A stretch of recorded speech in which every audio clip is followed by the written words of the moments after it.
use the tools you are going to teach us today to solve that problem. The second one is actually very vital. Our attitude towards, let's say, we may cry for lack of job, and when we found job, we'll be like a daisical, indifferent to really, be going to work and other things like that. So this one I think is personal, and the other one maybe may have like sort of so many stakeholders. So you can actually help us in solving, or give us tools that we can solve this problem. Thank you. Okay, thank you. Too. Where do we start from? Are we ready? Yes, sir. We have been. Okay, so let me share my screen.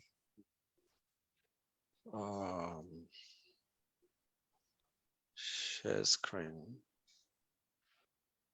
Share this. Minimize this. And confirm you can see my screen. Yes, we can see. I think I can see it. Yeah. Yeah. Okay, so we're back again on problem solving. And maybe I would have to start with the apology. I think the timing is not good for me. 4:15 is very tight, just after Asr. And very late, I realized that I needed to go pick up the kids because my partner handling it is busy with something else. So I had to rush to close the gap. And going to Gwarimpa from here is just not easy. So maybe next time we're meeting, we need to find either the daytime or later in the evening, but clearly 4 p.m. is not good for me. It happens all the times that I will have one or two things dealing with once it's 4 p.m. or immediately after Asr. Especially in the weekends, some of us create quite a lot of time for the family during the weekends. Straight to the point, what we hope to do today is just to brush up on our previous presentation for the benefit of those who may have missed the meeting. The problem solving process I identified had just 5 steps. And I have indicated severally that, as we may be aware, there are 1001 ways to solve a problem. So for some of us, we only get to choose the tools we're conversant with because of the organizations we work with or the kind of training we've been exposed to over time. So if you find this okay, you can always deploy it. If you do not, you can look online and see another template that works for you. The most important thing is you need to know how to identify a problem, how to assess that problem, how to solve it, and how to monitor post-intervention and possibly take out that problem permanently. I think whatever template you use, these 5 steps will somehow feature. And like I was saying earlier, we know what a problem is. It will ultimately come to either a threat or an opportunity. And examples of problems we gave are, they could be pain points, they could be unpleasant experiences, or they could just be a source of discomfort. Some of them may not necessarily be threats, they are just opportunities.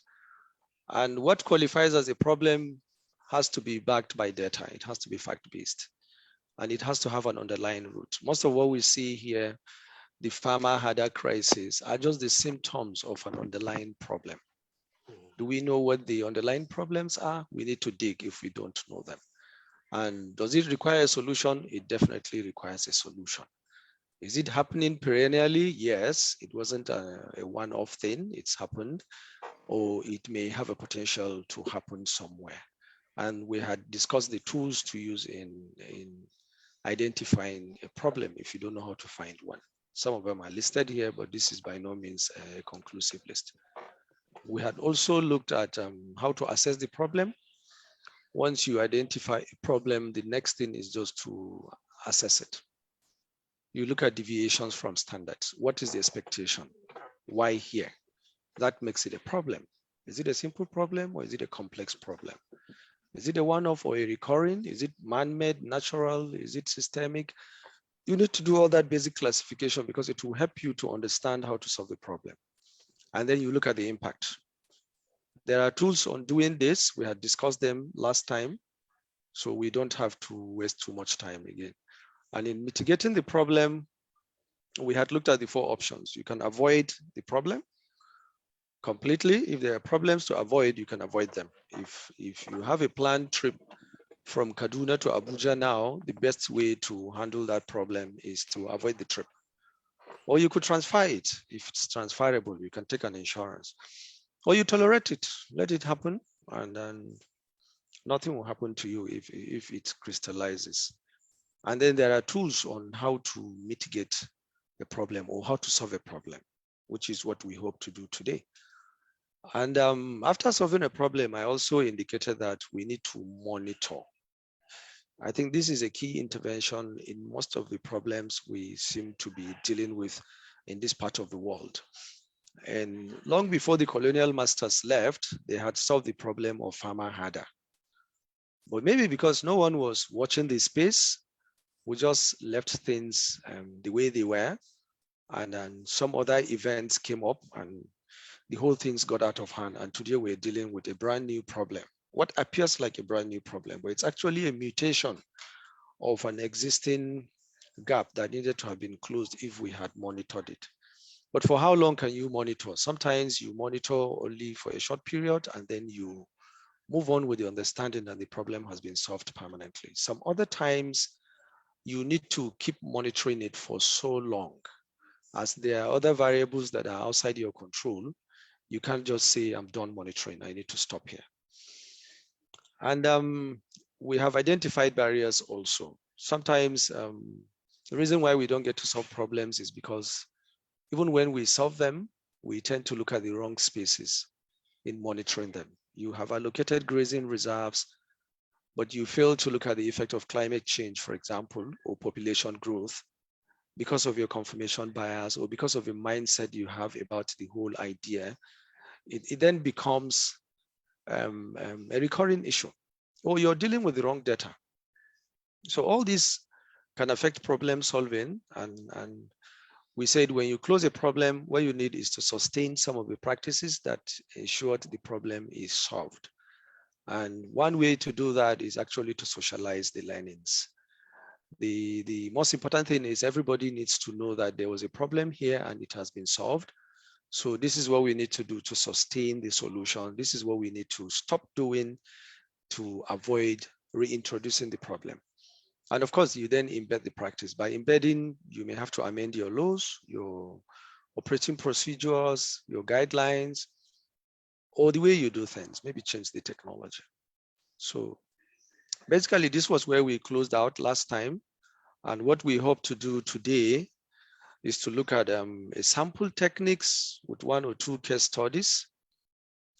Maybe if Adamu had given me these topics before this meeting, I would have selected them and just discussed them here. But it's okay, I came with something a bit relevant also, similar, and we can then walk through some of these techniques. I intend to discuss only 2 techniques. Like I said, there are plenty of them, thousands, and a lot more I even imagine. With time, you begin to see new tools as new challenges emerge. The first one I hope to discuss will be the OOD-PDCA. This mostly works around continuous improvement. So it's an iterative process, as you can see the loops. It is an iterative process where you observe what is on ground, you orient it, you decide what to do, you plan your intervention, and then you do it. After doing, you check what you just did, and then you act on it. So the part where you do it here means you are not doing everything at once. You're just piloting the intervention. I'd observe there's a problem. I'd assess the problem. Maybe it's simple, it's complex, it's recurring, it's one-off, it's deteriorating, it's improving. And I decided that, oh, this whole thing is a threat, or it's an opportunity, actually, I need to key into it. So, and you went on to plan how to fix the problem. You gathered data, you did your brainstorming, you came up with assumptions on what you think may have triggered the problem, and then you have a hypothesis to work with. Then on the basis of that, you selected an appropriate tool and implemented. You implemented the intervention, and then, like I said, the implementation must be in phases. You're not supposed to go one off and implement. If we must solve the problem of farmer harder crisis, we can't come out and say the whole of Nigeria from June, every state create 50 kilometers. No, you can't do that. If you do that, you will never get it right. You need to have a pilot somewhere, test it and run it for a certain period, and then you do a gap analysis over time, what you plan to do and what actually came out. Then once you are able to close those gaps, you roll out in full, and then you manage the changes that came out of the new ways of working. Change management will largely be about changing your laws, changing your standard operating procedures, and the way people work. So in discussing this, I want us to take them one by one. Let me start with observe.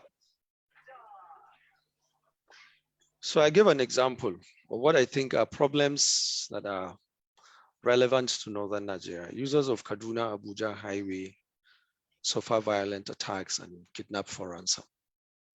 This is a problem. It is a problem. The second one is also a problem by my understanding. In Nigeria, there are over 10 million kids out of school. This is according to UNICEF. And if we add what Adamu just said, we also have a problem with grazing farmer harder relationships, and then the issue of building a career. All these are problems. You can bring as many as possible. You just looked around, you could not find the key to your house. That is a problem. So the first step is identify a problem. And if you remember what I said earlier, it must be a pain point. It must be recurring. It requires solution. It is a fact-based position you're taking. So all those attributes, you must have looked at them before you observe that, okay, this is what I think is a problem. Kaduna-Abuja highway suffers violent attacks and kidnap for ransom. But it only happens to the users. So it is not a problem to someone who has never been to Kaduna-Abuja.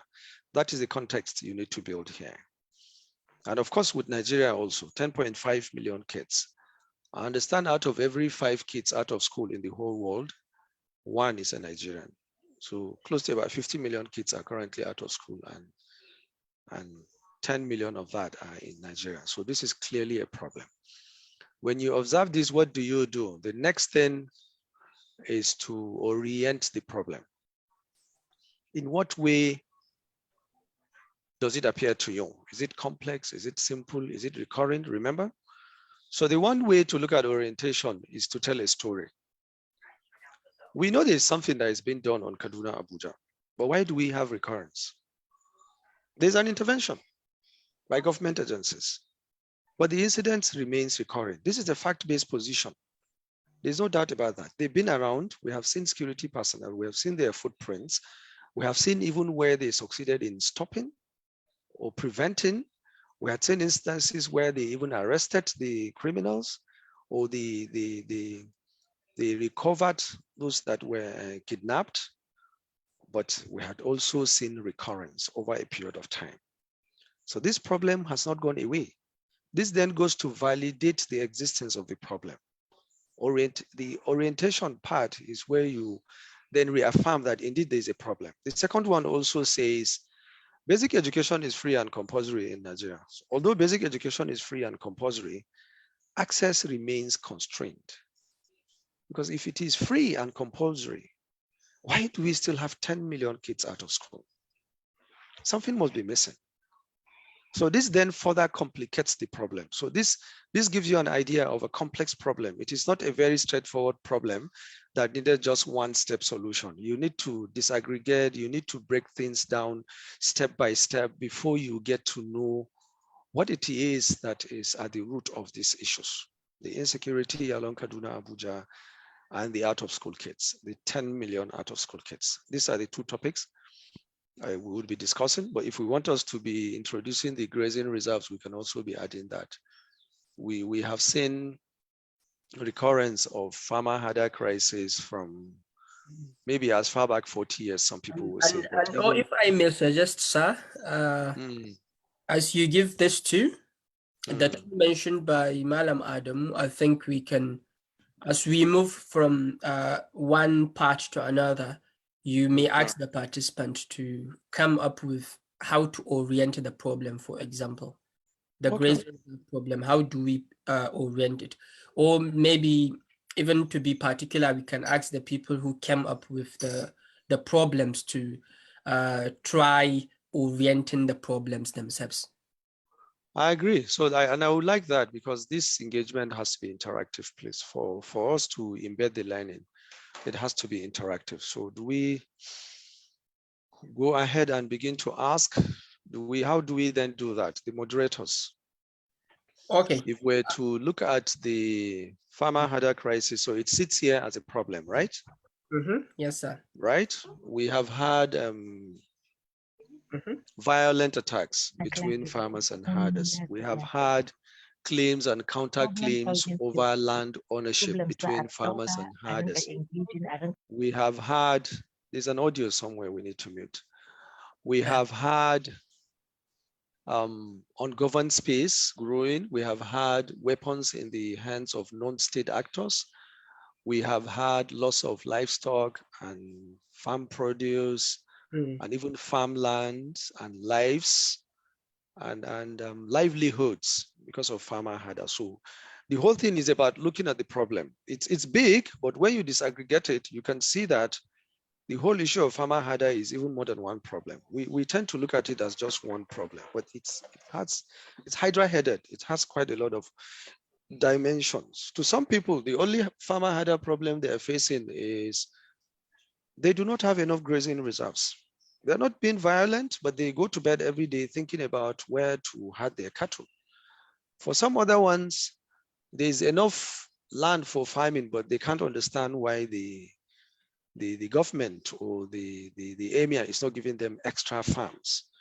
Why do we need to prioritize cattle over human being, for example? That is their problem. So sometimes in observing the problem, you need to contextualize what exactly is the issue you're looking at. For somebody, this whole thing is just a symptoms of climate crisis badly managed. So when you ask them what is the problem with farmer herder, what they will tell you is we do not seem to have effective climate response management plan. That's just what the problem is for them. We all know that climate change is real, though we still have the flat earthers believing that it is not real, but some of us believe climate change is real. Some of us are skeptical, sir. Exactly. You are free to do that. At least I know where vegetations existed in my village, and today it is a desert. That alone is enough reason for me. So, but the whole idea is, where are you coming from? What context are you looking at the farmer herder? Are you looking at it from the violence side? Are you looking at it from the loss of opportunities for both the farmer and the herder? Or are you looking at it from the more scientific approach as to the failure of the environmental management plan of the country? Because every country is supposed to have an environmental response plan. Largely environmental factors may be driven by climate change, but we know they are not only climate change driven. They could also be driven by human activities. Production, extraction, and even services can generate environmental issues that needed to be managed. And what you would expect in a society is that you have a robust environmental management plan that responds to changes in the environment. So for some people, when you say farmer herder crisis, what you're talking about is just a climate crisis. For some other ones is scarce resources management crisis. For some other ones, it is the only violence that interests them.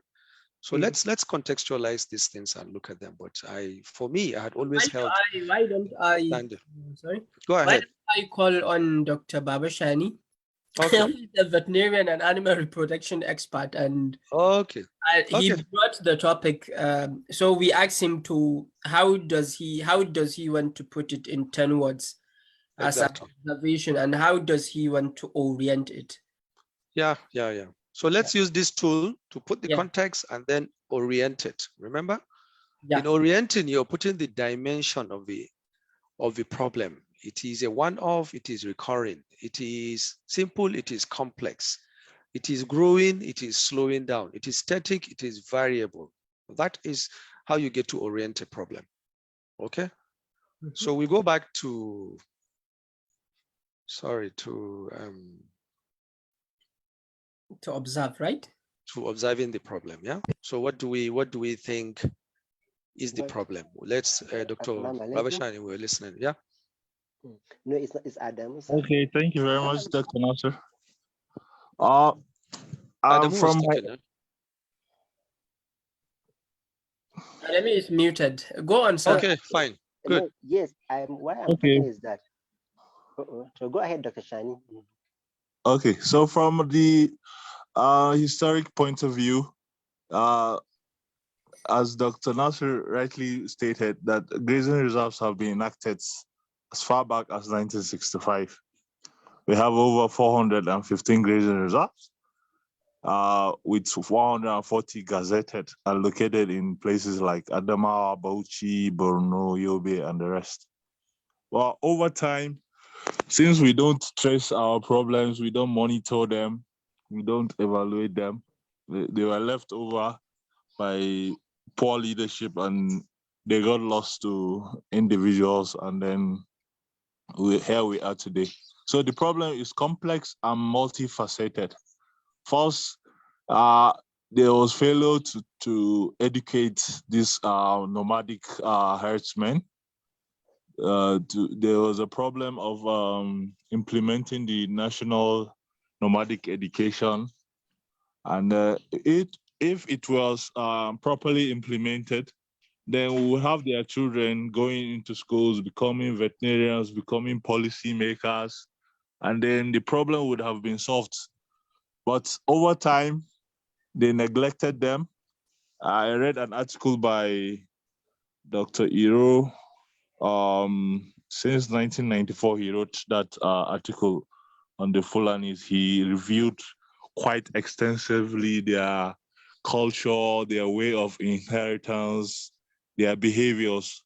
And then he suggested ways of making sure they develop over time. But because of negligence, poor leadership, we ended up having neglect of this set of the very important aspect of our economy, because the Fulanis are owners of over 98% of the national cattle herd, which is around 20.5 million. You cannot neglect this kind of population of cattle and then expect a progression in this area. So I think the problem has been incubated over years. And as my professor used to say, that it's a time bomb waiting to explode. And unfortunately for this government, it started exploding during this time. So my thoughts on this is, because the problem is multifaceted, then it will require a multifaceted approach. First, you have to go back to the drawing boards on the grazing reserves, educate these people, enlighten them on modern methods of practices. We also need to benchmark. If we look at Brazil is the highest cattle producer in the world. They produce the highest beef in the world. Now, look at what they are doing. Most of their cattle are also extensively managed. The Amazon forest is a source of their biomass. So that way, we'll be able to approach the problem as the problems are, the root causes are identified. So first, the education of their children. At least if we can educate their children, then in the future they'll do better. And then also this effective management of land and water resources, genetic improvement of their cattle, so that they will keep fewer cattle but more productive ones. Generally, that's from my own area. This is what I have to say. Thank you. Yeah, thank you, doctor. One point of correction: I'm not a doctor. I've been a PG school dropout several times. People should stop harassing me with this, doctor. You're reminding me of the things I failed to achieve in this life. My apologies, sir. I will start charging people for calling me doctor. I'd call you. I told several of you, I'm not doctor or anything. Okay. Okay. So, but I happy to hear that at least we are aligned with the understanding that the farmer hadder issue is a hydra-headed problem. And the bulk of what we seem to be confronting are the symptoms. For this kind of a problem, what I would suggest is we can have another workshop and select the tools. I can take time. I know because of my busy schedules, I can take 2-3 weeks from now, develop something and share privately with Marjuk, Adamu, and Dr. Babashani. Let's see if what we have, we can also share with other professionals, if we can have additional workshops to discuss this issue using some of these templates. The essence of this webinar here is actually to discuss introduction to problem solving. We are not expected to go into details. If you happen to be a professional in continuous improvement or organizational excellence, you will notice that it takes more than one training to fully understand problem solving. Even in the best of organizations, you have to go through several trainings, be a beginner, intermediate, and an expert. If you had taken the Six Sigma route, for example, you will have to grow from white belt to yellow belt to green belt to black belt.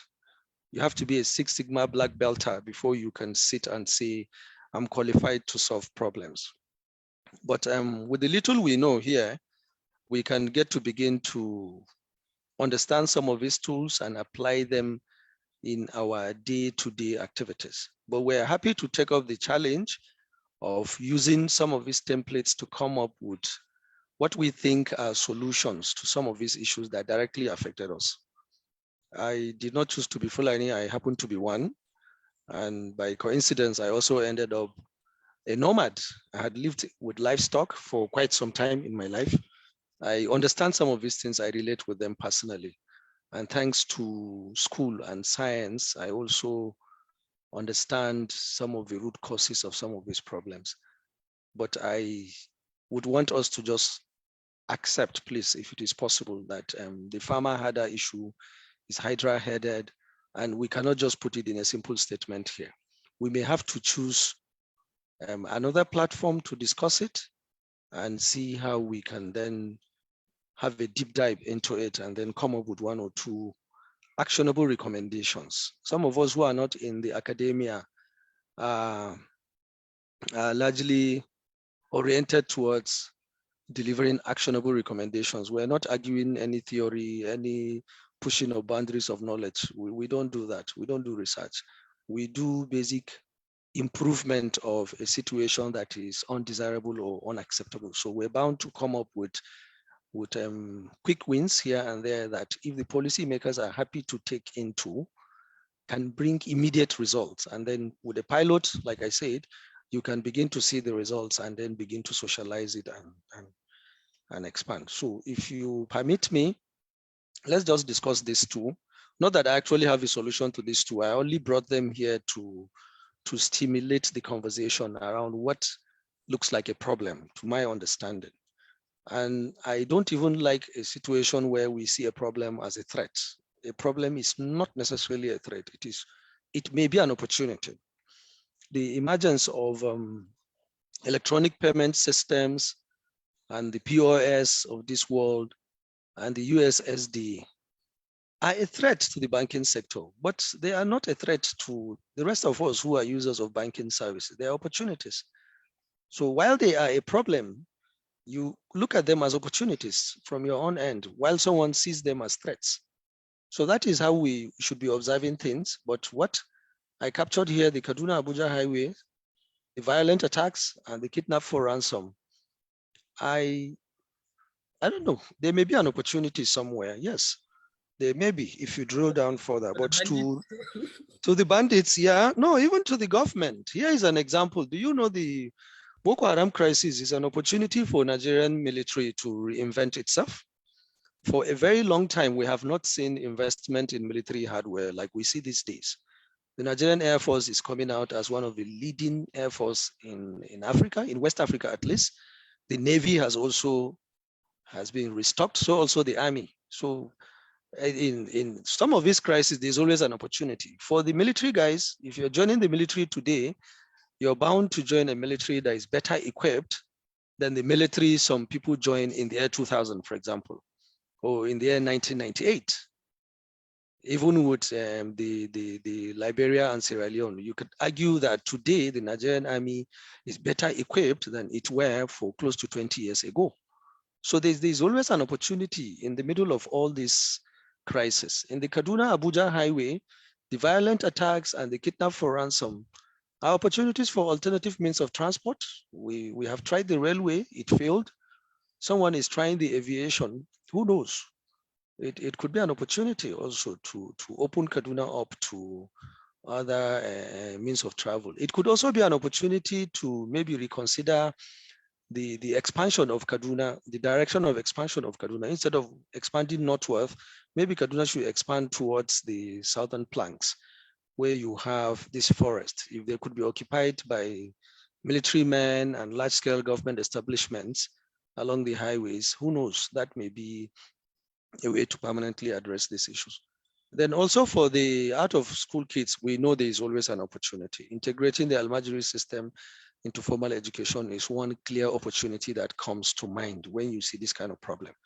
There's a high likelihood that this more than half of these 10.5 million kids are already students in the Islamia school, in the Sangaya school system, I mean.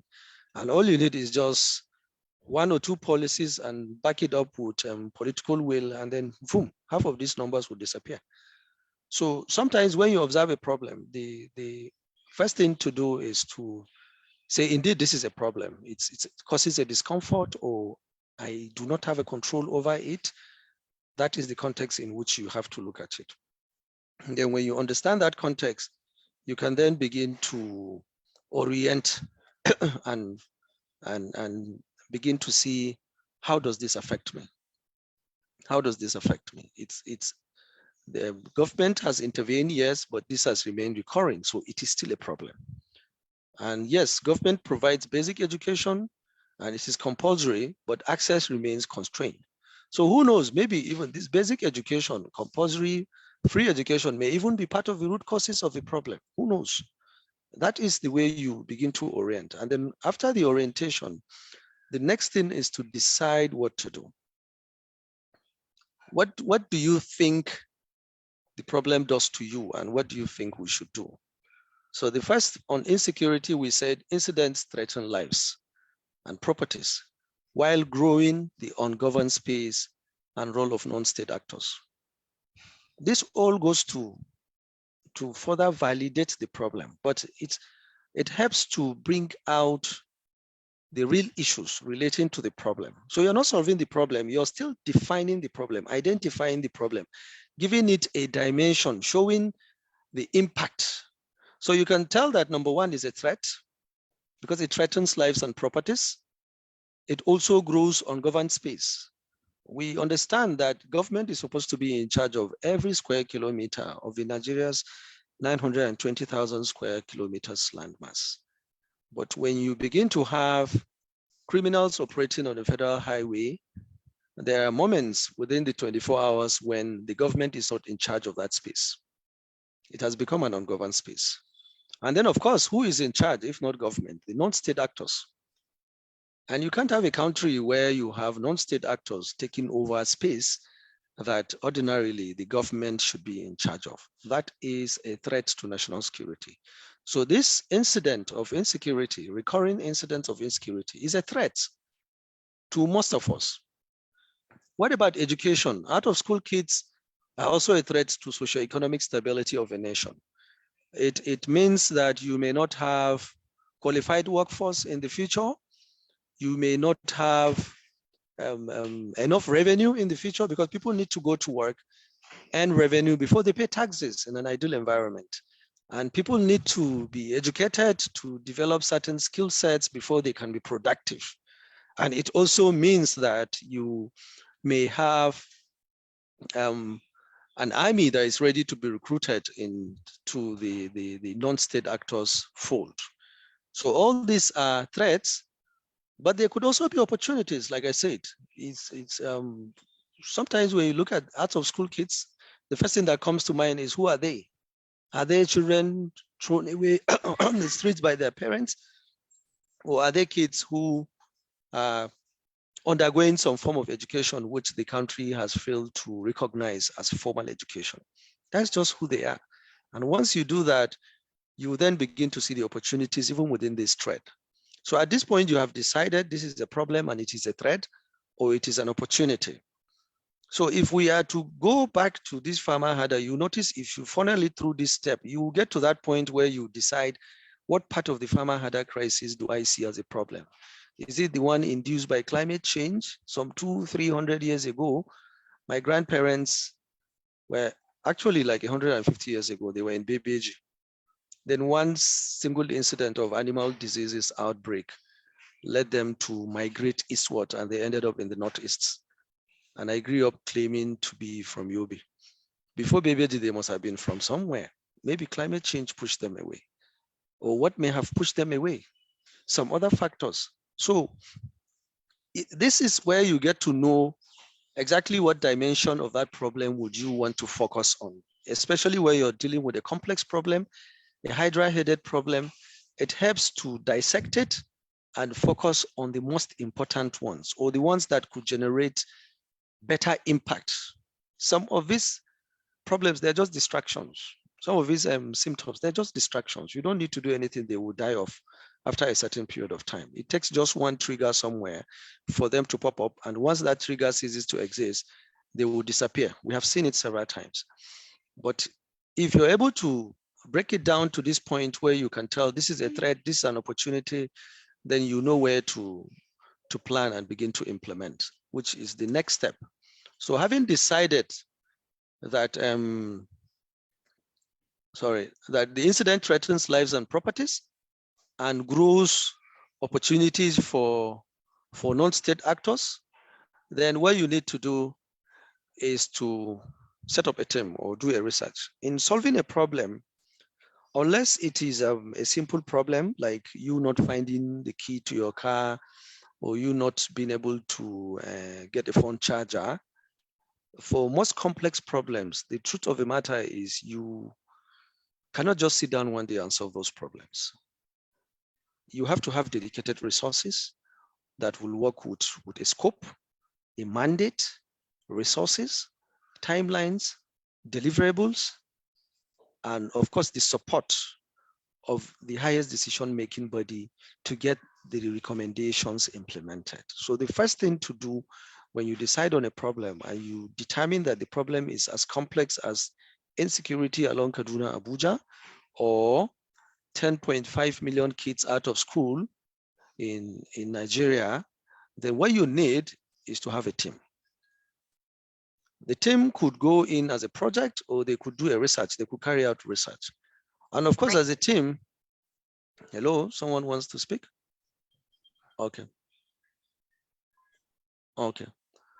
So once you have a team commissioned with a mandate and a scope of work and resources, then I can assure you they will begin to go out there, gather data, review the data, and come up with some form of hypothesis or preliminary findings. That is the most important thing. And getting the team means, of course, you recognize that it's a complex problem, so you need professionals. Remember when we were discussing the tools in solving a problem, we said you need professionals. You don't just get anybody. I may have lived the life of a herder growing up. I may have lived with livestock for so long. I may have battled with issues of where to find the next grazing land for my livestock, but that may not necessarily make me a professional in solving the farmer herder problems. You need to get people who are recognized either by law or by professional practice as competent in solving this problem. So that is how you form a team. And then they gather and review data, they develop hypotheses. So I ended this part by saying the best way to identify the root causes of a problem is to ask questions and gather information. In solving a problem, we must always, especially a complex problem, one thing to take away is In planning to solve a problem, you must start with the understanding that you need to get to the root of the problem, not the symptoms. Kaduna, Abuja, recurring incidents of violent attacks and abduction of people, kidnapped for ransom. What is the root cause? What causes it? Gather the data. Who are the stakeholders? The victims, the communities along the road, government security agencies, researchers who may have done previous studies or who may have been interested in this, and then who else? Find another one, speak to them, gather data. You'll be surprised that the solution is just right beside you. Like I said earlier, the solution is not in threatening to demolish one community. No, you need to hear out everybody. We have had some of these audios of some of the criminals saying giving reasons why they went into criminality. They have given their reasons. Maybe if you had listened to them, this whole problem would just go away. And have we spoken to victims? Every time people get kidnapped, they don't just get blindfolded and kept quiet for 2-3 days. Once in a while, they get to eavesdrop into the conversations of their abductors. And sometimes they get a bit personal. At least I have had a chat with 1 or 2 people who got kidnapped somewhere in Kaduna, not along the highway. And he said in the 3-4 days of his detention, he really got very personal with his abductors. And they almost exchanged numbers when they were releasing him. They almost exchanged numbers. They became good friends. They treated him very well. They told him it was strictly business. He was a full animal like me. And when, in his own case, when it occurred to him that he was being kidnapped, he tried exploiting the guy's emotion by speaking Fulfulde to him. The guy smiled and said, "Look, my friend, we're in business. I don't care about your Fulfulde." He went to Millennium City on his way back to Kaduna around 7 p.m. He saw a checkpoint, a military checkpoint. They stopped him, searched the vehicle, and told him to come down and go greet their boss.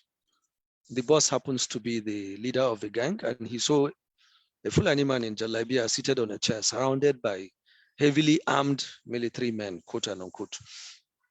So as soon as he got there, and the man told him, "Kakaro, any kidnapping." And after the first shock, he went to the man, knelt down, and spoke Fulfulde to him. Bandira Hussein, what Munyal? He said, no, meet a Fulfulde, but all Fulfulde, share them in Tefata. You know, he went to greet him. Yeah, could he don't want me? So, but in the 3-4 days of his detention, he got very personal with the guy. He got to know that the guy was sent to school, Islamia school, Al-Majri school. He dropped out. He even participated in nomadic school. He could read and write. He speaks a bit of an English. He had lived in the East and all that. He had lived in the city. He understands Kaduna very well. He knows the nooks and crannies of Kaduna and all that. And they started discussing all these issues. So you can see how engaging the victim sometimes could give you an insight. Engaging the victims can give you an insight into what the root causes of the problems are. So in gathering data and reviewing the data, what we hope is you would speak to all the stakeholders, you would administer your questionnaires, you would possibly do a participant observation. You want to go and get yourself kidnapped and sit with them and spend time with them. And or you may want to go and review literature and then plot the data, maybe on a scatter diagram, on a histogram, on a Pareto template somewhere, and see exactly what are we dealing with. It may not be necessarily what the government is saying or what me and you are thinking. It may be entirely a different problem. So then that will then help you to develop your hypothesis that this is what you think is the problem. You're planning to solve a problem, but you have to start with brainstorming, gather data, build a hypothesis before you take the right steps. So also with the out of school kids, I'd always told people, if you haven't had the opportunity of being born where you were born, what would have been your chances of going to school or becoming whatever it is you became today? So sometimes it is not easy to just look at a kid and say, hey, why are you not in school? It may have been just accident of birth. Just for some people, being out of school is strictly an issue of access. If the school was in the neighborhood, they would attend. They don't have a problem with school.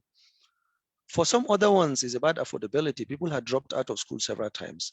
They cannot afford it. Some other ones dropped out of school even because of abuse, violence, or they found other opportunities, or that they just could not handle the rigor of reading and having to pass exams. So if you begin to look at everybody with the same lenses, you're most likely going to miss it. It will help if you look at that 10 million in terms of the dimensions: gender, geography, socioeconomics, and any other factor that may have contributed to enlisting this child into that statistics. That will then help you to build the hypothesis. So there wasn't enough space for me here to list some of these things, but they're just talking points in your data gathering for the researchers amongst us, or for those who are into solving problems. You know, there are templates you use in gathering data. We'll discuss some of the templates towards the end of this presentation. I had put samples of the templates there. Okay, so now you had planned how you want to go about solving your problem, and then you go ahead, do it. The doing part has been the most difficult part in Nigeria generally. If you go to our research institutes, you'll find beautiful documents. The National Institute of Policy and Strategic Studies in Kuru, the NVRI in VOM. I've been there in my days doing NYC in Jos. Whenever I have the opportunity to come to Jos, I would always go to between Kuru and VOM. I must show up somewhere. Beautiful literature. If you go to the South Chad Irrigation Project, Lake Chad Research Institute in Maiduguri, you would see templates of how to achieve national sufficiency on wheat production using the Chad Basin only, Ngala and Marte projects only, South Chad Irrigation Project.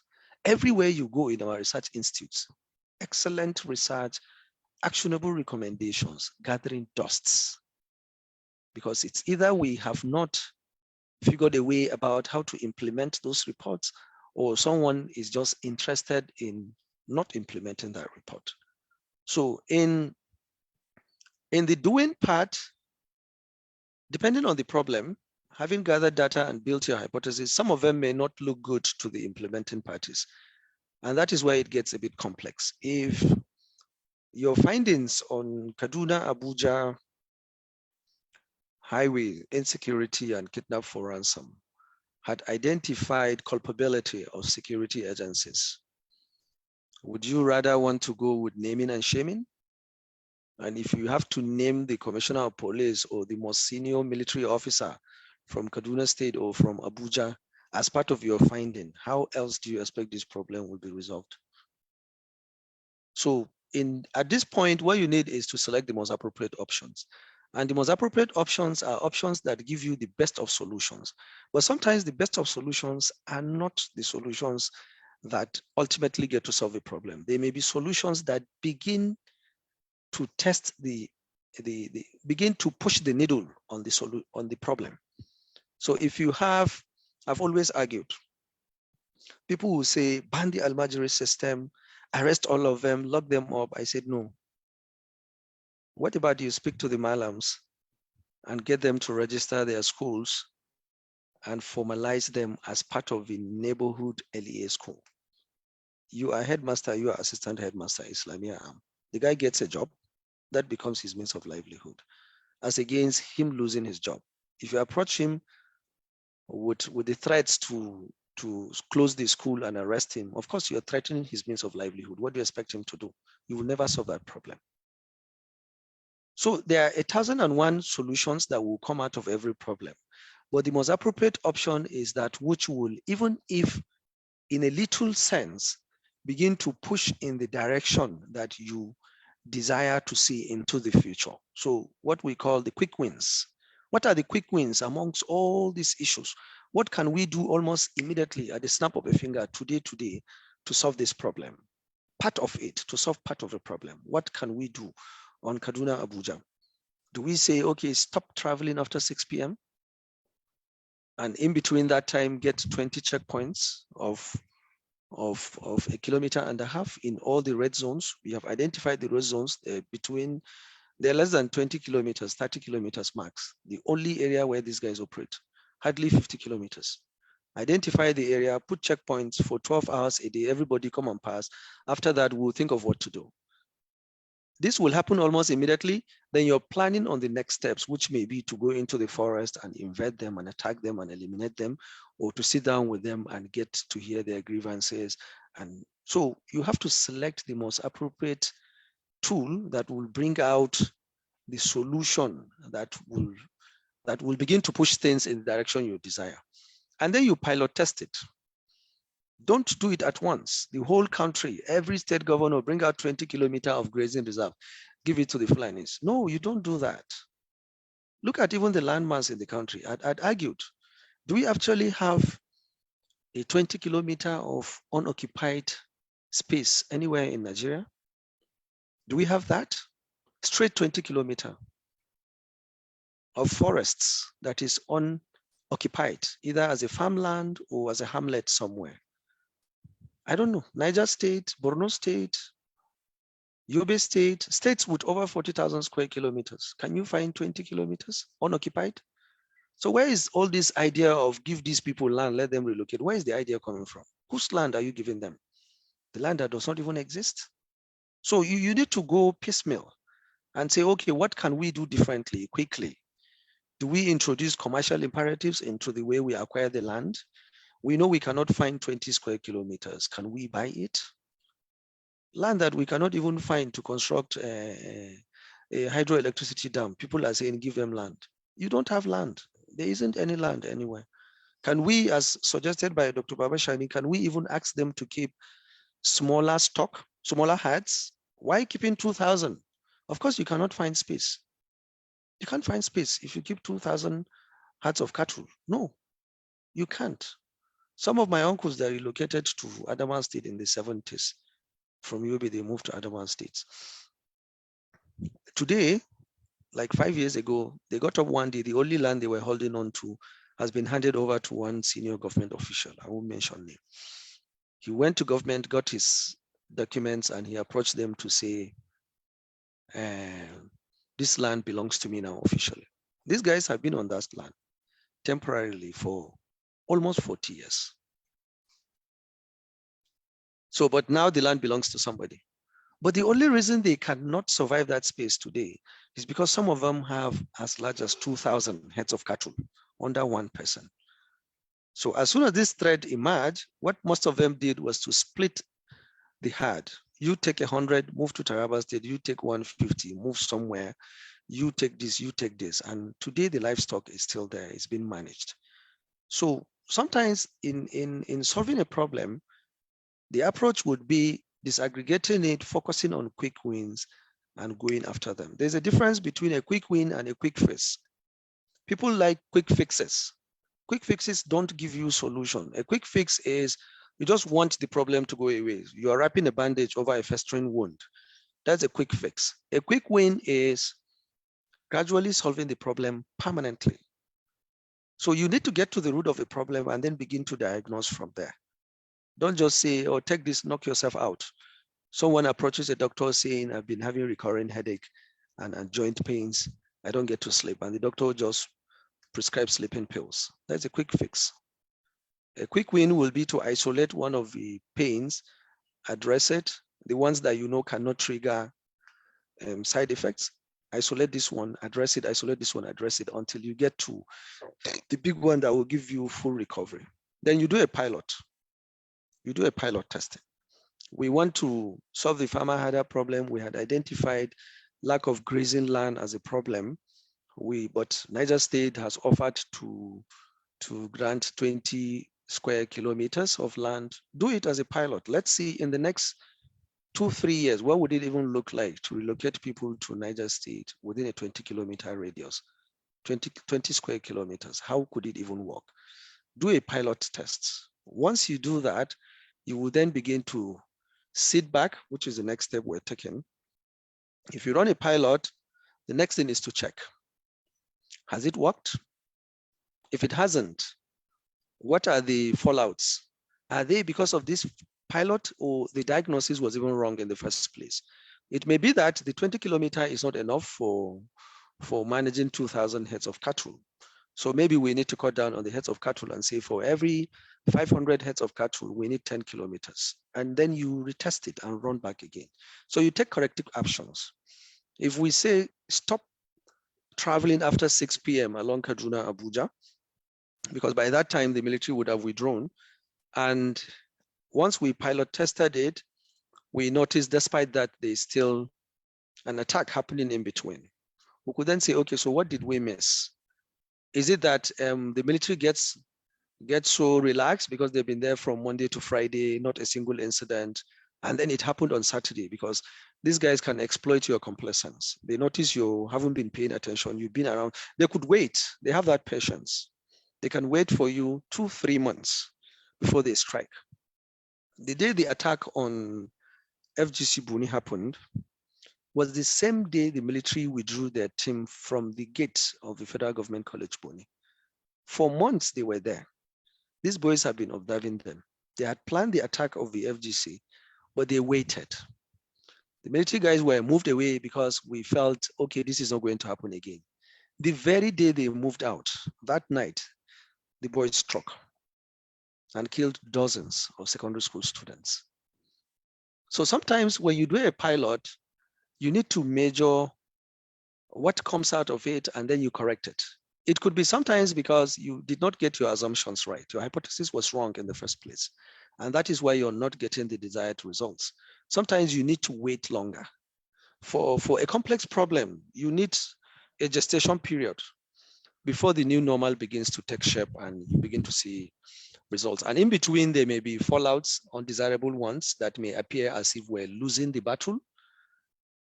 We're losing the war, actually. We may be winning the battle, but losing the war. But if you apply corrective actions, you may get to fall back online and continue to push back. We have seen it in the last 5-6 years. The intervention in the Northeast since Buhari came, at the beginning of the intervention, it did not appear that they were winning. At some point, it actually degenerated to a situation that was even worse than the Buhari regime. But now we have seen that by staying there and constantly engaging them with superior weaponry and intelligence, and also the stick and carrot approach, we're actually winning. We're winning. Nobody from Borno, Yobe, Adamawa today can say that we're not winning the war on Boko Haram. Truly, we're winning. We are winning. It is slow, painful, and we get to missteps here and there, but the truth is we're making progress. A sizable number of the local governments in Borno State have been occupied today. Baga has been occupied. I know the distance from Maiduguri to Baga. I know the space these guys have covered in the past, but I know where we are today, right? So we're not where we would ordinarily want to be.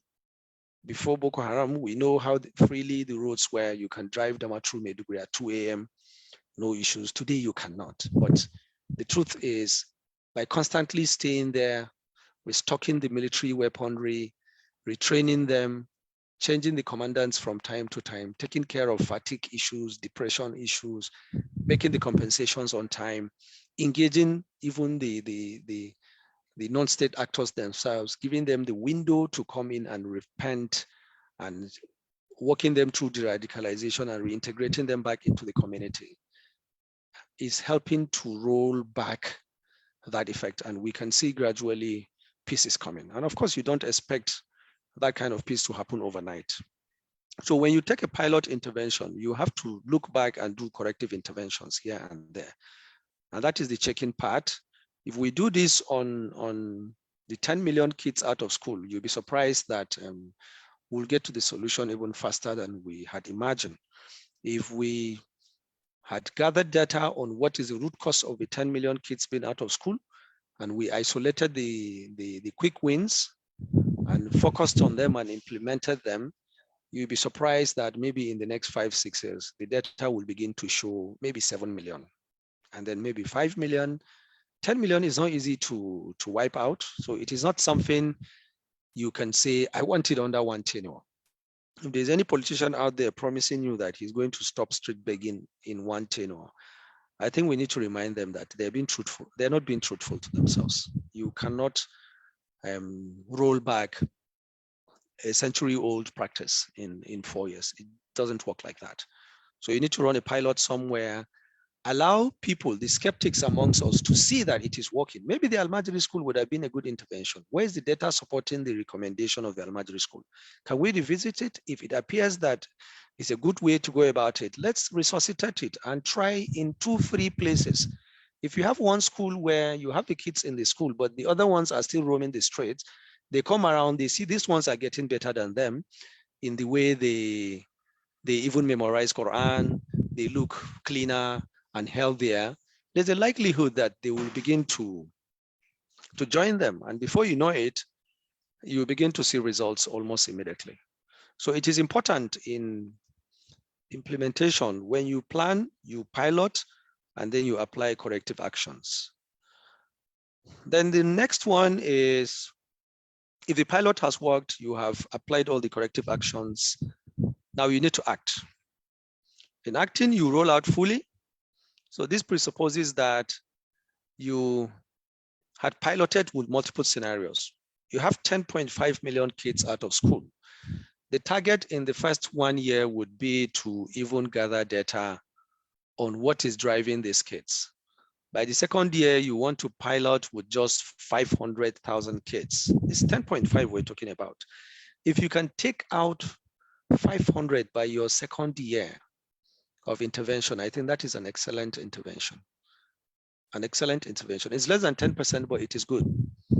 If by your fifth year, you're able to reverse only 10% of 10.5, that brings you back to just about 8.5 or so, or 9.5. So it is good that we in the pilot window, we need to understand the nature of the problem and agree the timelines within which you get to achieve recovery. Once you achieve significant recovery, you can then roll out fully. In rolling out fully, the most important thing is change management. Change management. Now you are engaging. So from the moment you begin to change a problem, you have actually activated your change management protocols. You're telling the stakeholders that, look, your old ways of doing things is not going to work. We have new ways, and this is why we think you should come along. You get stakeholder buy-in. You had tested it somewhere, they had seen it, they're beginning to join you. So you update your laws, operating procedures. Maybe the funding of the basic education was only coming from the state governments. Now you had assessed that part of your finding is that the reason why kids are out of school is because there isn't even enough funding. So give them more funding.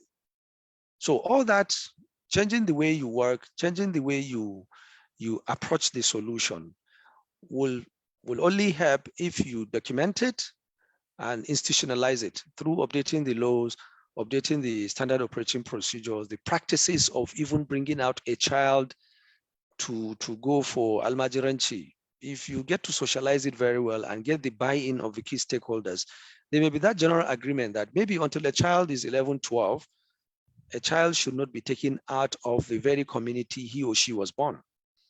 And if they must be taken out, they should go to a boarding house, or they should go and stay with another family where their staying is being documented, because now they're students and there's an incentive for their staying there while in school and all that. So you socialize and you embed these new ways of working. That is when you begin to see solution to the problems. So this is one way to approach problem solving using the OOD PDCA. The first A is subsumed into the second one.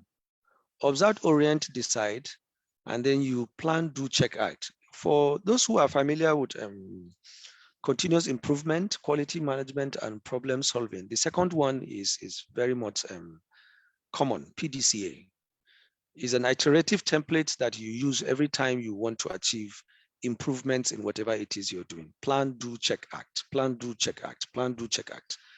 But the essence of introducing the OOD is to give you a problem-solving mindset, because sometimes the plan, do, check, act may not necessarily be aimed at solving a complex problem. It may only be aimed at improving what has actually stabilized. You're a businessman, you have 30% market capture, but you have shareholder mandate to grow the market by 40%, by 10%, I mean, make it 40%. So what you need to do is to test new markets. You plan your strategies of intervention, you gather data, you brainstorm, you come up with your strategies, and then you test it. Use the right tools, test it, and check what the outcomes are. If it works, you act. So plan, do, check, act is an iterative quality improvement or continuous improvement methodology. But when you join it with the OOD template, OOD framework then helps you to look historically and begin to contextualize what the issues are and then apply the plan, do, check.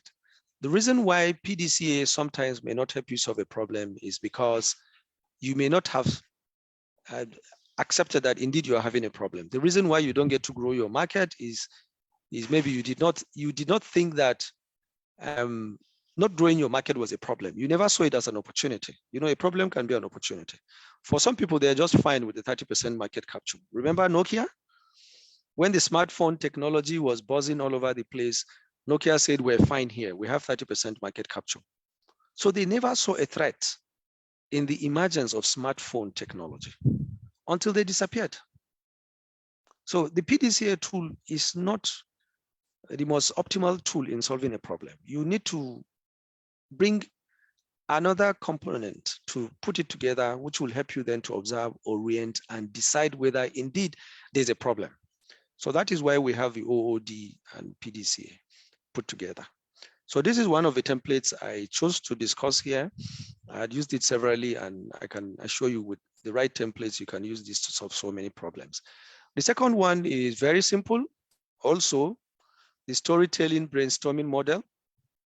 You situate the problem, you show how complicated it is. That is the storytelling. Madam Naseer, can I just okay, a little caution that go ahead. Remember, we have 30 minutes. Maghrib starts from 6:50. Okay. At least here in Abuja.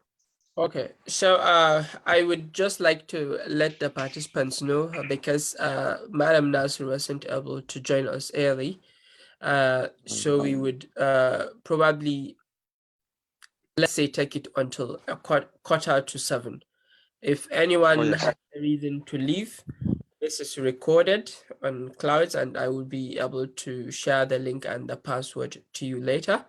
And then it is also streamed live on my Facebook page, so you can always go back to it.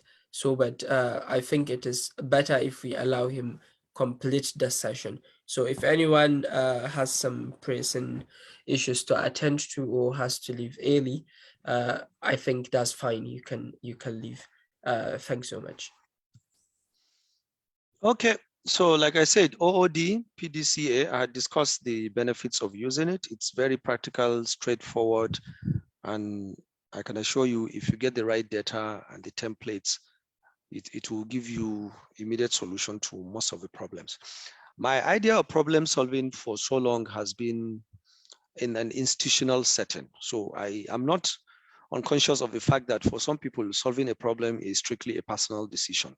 I'm having problem returning to school. I'm having problem passing these exams. I'm having problem starting a business. I'm having problem starting a relationship. I'm having problem finding things around my house every time I return. I do that, I suffer that alone. Sometimes when, in the days I used to live alone, whenever my family visits, and if they go back for more than a week, I'll be calling them to ask for things within the house. I have difficulty finding things if I'm not the one that kept them. It may be some form of dyslexia, I don't know. But I had suffered that. Some things may be right in front of me and I'll be looking for them. So, but in any way you think you want to solve a problem, the first thing is to even understand that indeed this is a problem. For some people, it is not just a problem. It may be that you're not willing to do what you needed to do. That is why you see it as a problem. So get oriented around what the issues are, decide whether it is a threat or opportunity, and then you can apply your PDCA. The PDCA template is where you get to move the needle on the quality benchmarks. I'm here, I want to grow it here. That is what PDCA does to you, is pushing something very heavy along the hill. So it's you don't always get it right. Once in a while, when you check, you find out that you don't get what you plan. So you have to go back again, plan, do, check again, plan, do, check again. When you get it right, then you act. That is what the PDCA tool does. So this is a lot more effective in solving complex problem, multidimensional problems, and problems within institutionalized problems, problems within a community, within a company, within an association or a group of people. Then the next one is, a very simple. This may also appear straightforward, but if you choose to stretch it, it can be very effective in solving institutionalized problems. The first thing is to situate the problem. And so again, I brought back these same scenarios. Users of Kaduna-Abuja highway suffer violent attacks. This is the situation today, right? Or that we have 10.5 million kids out of school. This is also the situation. You're just telling a story, but somewhere in your head, you have the alarm bells ringing that, look, this is not good. This is not good. And how complicated is this situation? Despite government intervention, this thing has just been recurring. We haven't seen an end to it. So really, it's a complex problem, clearly. And it is a threat. So also with the basic education. Despite the provision of free education and the government's pronouncement that basic education is mandatory, we are not able to get these kids off the streets. So really, what is behind this? Then that is when the brainstorming part will start. So the first half is where you tell the story. This is the story, the situation and how complex it is, or how it gets to impact you. Then in the brainstorming, you can apply any of these tools.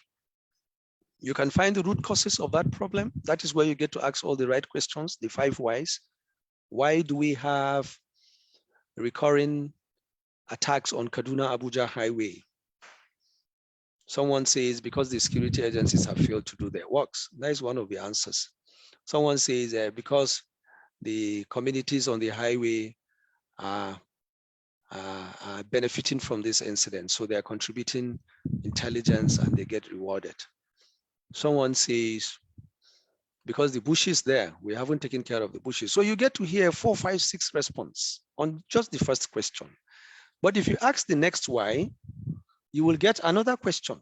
Why are the communities along the highways contributing intelligence? Why are the non-state actors using weapons to attack defenseless citizens? Why are Nigerians being kidnapped for ransom by non-state actors? Why is the military not there to recover kidnapped Nigerians after an incident? 2, 3 hours after the train attack, I want to believe if these guys are moving by foot, just about any vehicle should be able to catch up with them in an hour. A group of 80-something people being herded through the bushes and hills and mountains and valleys and streams of waters for 3, 4 hours. It takes just one helicopter in 30 minutes to catch up with them. But we never did. Why? So you begin to ask all the 5 whys. Sometimes you need to plot them on a fault tree. What went wrong? This is the process. What went wrong for these guys to come in? What are the cause effects? What causes this? Someone says his parents were killed. The policeman had taken away his livestock. He doesn't have anything again, so he has to take up criminality. Yeah, so you do all that. You do a Pareto analysis. What is the most optimal situation? Are we having some suboptimalities in the way we deploy our resources, or the way we use the highways, or the way we engage communities? Is that why we're having this? So you ask all those questions, but sometimes you may have to carry out a research or an investigation. A research, an audit, or an investigation would have to be carried out by a professional. Then you do a data analysis. This is where all the questions will come out. And then from there, you plan your response. Sorry. And then you use the suitable tools to answer. Sorry. I need water. Who is there? I need to go take water, please.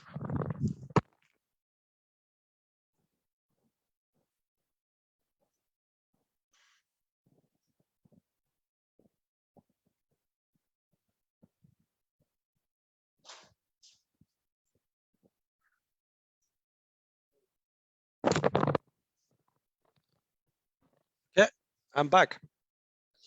So here in a single dashboard, you can see that from when you identify the problem to when you solve it, everything is there. What you need is just to use some of these templates, select the ones that you think is most appropriate for the problem, and then deploy it. So I gave example with the 5 whys.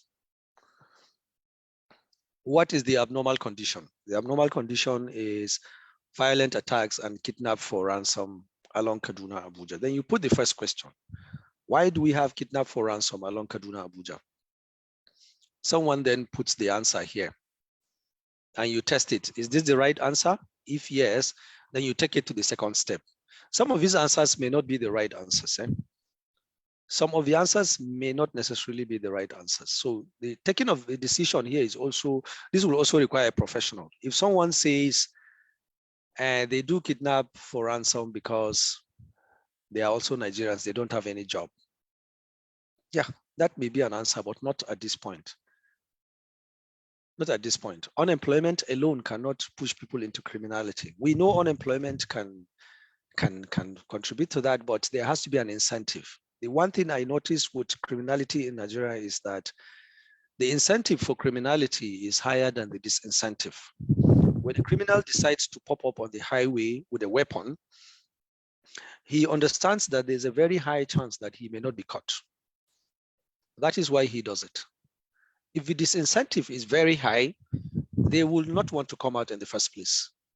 If they know that the moment they show up on that highway with a gun, they are dying right there, their dead bodies will just be picked up there, they would never come out. Or they know they're going to jail forever, or they're going to serve a jail term for 30 years. They will not do it. But they had studied the system, they had mentally built this invincibility about what really can happen. They know even if they get arrested, somehow somebody's going to bail them out. So these are some of the root causes. When you begin to see them at the beginning, you need to counter that with another question. Why do you think that? That is where the second question will come out. Why do we have 10.5 million kids out of school? Said because half of them are sent to Quranic schools. Why do we send kids to Quranic schools today? Yeah, because parents choose to prioritize that over and above any other form of education, or because they could not find any school in their neighborhood, or because they don't even believe in Western education, or because they cannot handle the kids. So sometimes you find 4 or 5 responses to every one of the questions you would ask here. But then you need to continue digging until you get to that final one beyond which you cannot ask another question.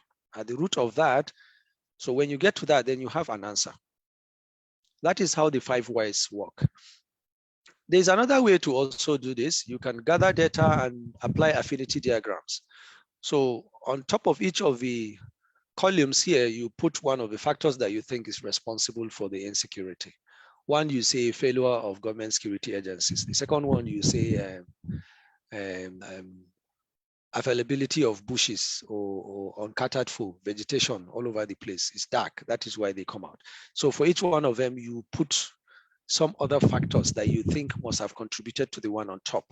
And then you begin to collapse them and identify how each one is related to the other. You build that affinity until you narrow these boxes to maybe 3 or 4. Failure of the security agencies, desperation on the part of the victims to always get out.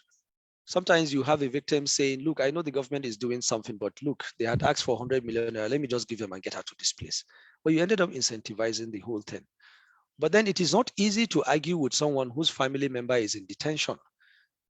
They will not want to understand that they're incentivizing the criminal. All they want is they want to get out. Okay. So that is how the affinity diagram works. you need to identify. So like if you gather data from all the stakeholders, you're most likely going to have subheads. This is what the community think is responsible for this problem. This is what the victims think is responsible for the problem. This is what the non-state actors themselves think about this problem. This is what the government thinks. So for each one, you put a group and then you break them down and you begin to narrow down to what really is the top level issue. What really is the top level issue? So that's how affinity diagram works. Then you have a solution prioritization. This only works where you location to WhatsApp. I'll send it to you now. Sorry. In using the solution prioritization, you must have gathered data and built your hypothesis. In that hypothesis, you had determined that some of these outcomes are high impact, some are medium, some are low, and some you can actually put them in control. So if you say one of the interventions you think is there's inadequate security patrol on the highway, that is why we have this. If you put security patrol here, it's something you can actually control because you have a command and control system. You can control it, but then it could cause high impact. Lethal weapons will be applied, lives may be lost on both sides, and there may even be unintended consequences. But there are medium impacts. Say maybe you narrow the travel window, like I said, to 6 a.m. to 6 p.m.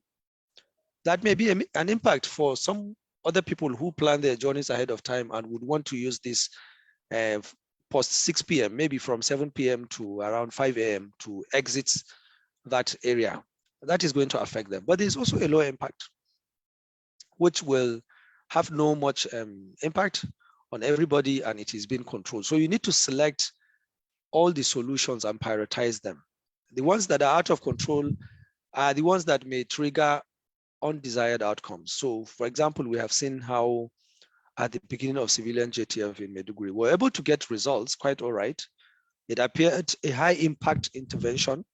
Boko Haram stayed away from neighborhoods where there was civilian JTF, but they were not an organized group until government recognized them and integrated them. So you can move some of these solutions from out of control to in control by just changing the approach and assessing the impact. Sometimes when you take away the impact, it may become better to deal with. So this is also one of the templates that you get to use in solving a problem. This one is more detailed. I use this like on daily basis, A3. Every time I have a problem in my workplace to solve, this is what I submit. A3 works in phases. So you first place the background or the business case. What do you think is the problem? Or why do you think we need to solve it? There's a problem of insecurity along Kaduna, Abuja, and it impacts lives and properties. So we need to solve it. Why is it important? It is important because it affects lives, properties, and it compromises national security. What benefits can we anticipate? You list them: time, cost saving, life saving, and all that. Then who are the stakeholders? So you can see here, clearly it starts with identifying stakeholders. And I talked about stakeholders severally. So this is a single template where you can walk through solutions all the way to follow up. So in every problem solving, as you can see, you have to identify the problem, assess current conditions, get to the root causes of the problem, intervene through solutions, and then do a follow-up. For you to get a permanent solution to problem or what may appear like a reduction from current situation and improvement, you have to do a follow-up. So the A3 is one template that I'm very conversant with, and I would be happy to continuously use it anywhere. It has helped in solving so many problems. You can see the 5 Ws and 1 H, what happened, who did it, where did it happen, and all that. You can even introduce your 5 Ys here. You can put your PDCS here within the solutions. And in the actions, you can see tasks, responsible parties, proposed dates, and the actual date it happened. So you can test. This is what we say do. Within the next 3 weeks, please ensure that journey time between Kaduna, Abuja starts and ends 6 p.m. But we're not able to achieve that until maybe the next 4 months. So our failure to achieve that may have contributed to continuous recurrence of the incidents of kidnapping for ransom. Or like I said, with the 10.5 million kids out of school, you could say in the first 1 year, let's even have a data that is valid and that aligns with all existing assumptions. Or you could have data that you can peer review with other research on the same issue. So if you give yourself 1 year, but you're not able to do it until maybe in 5 years, then the assumptions are going to change because they're no longer 10.5, considering our population growth. It's no longer going to be 10.5, so everything may change. So very important that we apply this tool in solving problems that give us benefits. The essence of this template is normally to extract benefits from a solution. When you finish, at the end of the day, you do a follow-up. What metrics do I need to follow up? If I say ensure journey time is 6 to 6, what do I need to do to check that it happens 6 to 6? Do I need to put some physical barrier somewhere that stops people from crossing into the highway until it's 6 p.m., until it's 6 a.m., I mean? Do that, follow up. How and when will the check progress? For how long? Is it daily? Is it in the next 10 years? And what processes would you use to enable the sustainability of this intervention? And that is the sustained part in solving problem. And how would you communicate? So this is where you get to socialize and embed new ways of working. This is the much I'm able to gather. It's an endless system. If you want, you can introduce more here, but these are the ones I'm conversant with. And I am happy to engage on new ways of solving problems or in using these ones to solve a problem. Thank you very much. 6:30.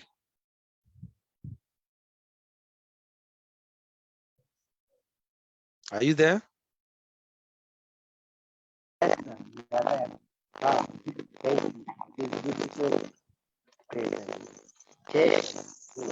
Can't hear you.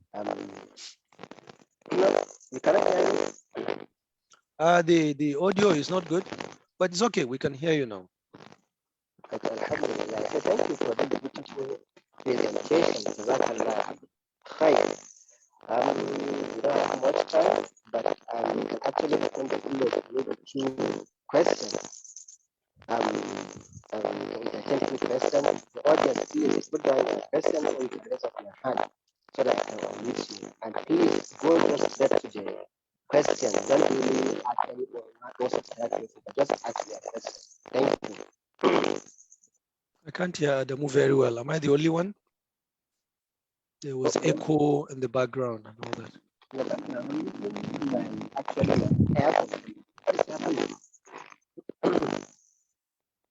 Okay. So must be from my end then. I can't hear you.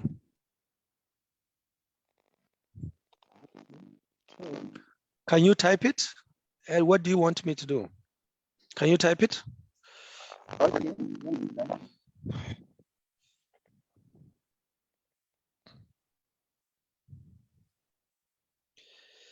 I can't, okay, I can see charts here.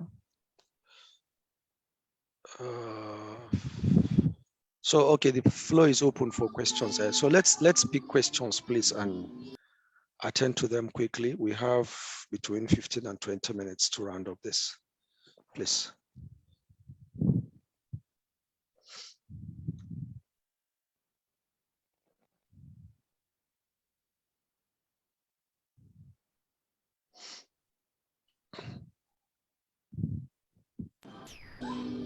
Where are the questions? How do you engage stakeholders in the case of Kaduna Abuja Highway? Well, stakeholder mapping is part of problem solving. When you map the stakeholders, you would definitely engage them. The basic stakeholders we know are the victims, the government, the non-state actors themselves. And within government, you have the state governments, the local governments, the federal government, all the agencies that are either responsible for ensuring security on the highways or responsible for intervening in the event of an insecurity incident. So it's you just have to identify them. When you do, you will definitely have to use the instrument of the law to engage some of them. For example, by law, the security agencies will have to attend to some of these invitations. If you have a project team or you have a committee that is looking into the recurring incidents of insecurity along Kaduna, Abuja, they would definitely be security agencies, and by law, they will be attending if they're invited. If you're looking into the farmer herder issues, you have the farmers, you have the herders, you have the village heads, you have the ministries of land, you have the lawmakers, you have the traditional institutions. These are some of the stakeholders that come to mind. In every problem, there would definitely be stakeholders that will easily come to mind. But sometimes stakeholder mapping is also where you would begin to introduce errors in your hypothesis. Because if you don't get to speak to the right stakeholders, you get misled in the final solution that you're recommending. Thank you, and it appears like there's no other question because that's actually raising hand or asking questions in the chat box. So in the absence of that, I think we will call it today. But before then, I want to sincerely express our heartfelt gratitude to you for I can't hear you again at all.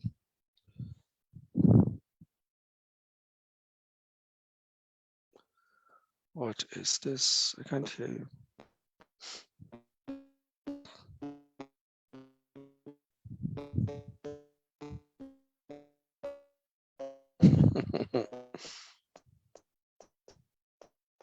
Let me try other options. listening to our brother man. Thank you, sir. Okay, thank you very much. I didn't hear everything you said, but I suppose this was a closing remark.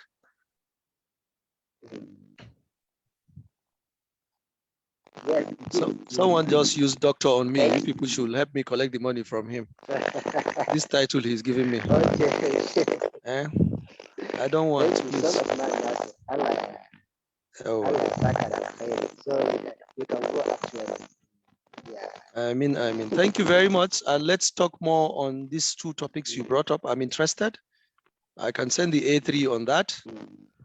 Let's see how we can try something a bit practical. Okay. So no. Okay. So very good. Mami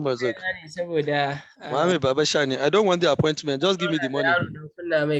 Give me all the money that comes with the title. I'm happy to forfeit this title. Give me the money.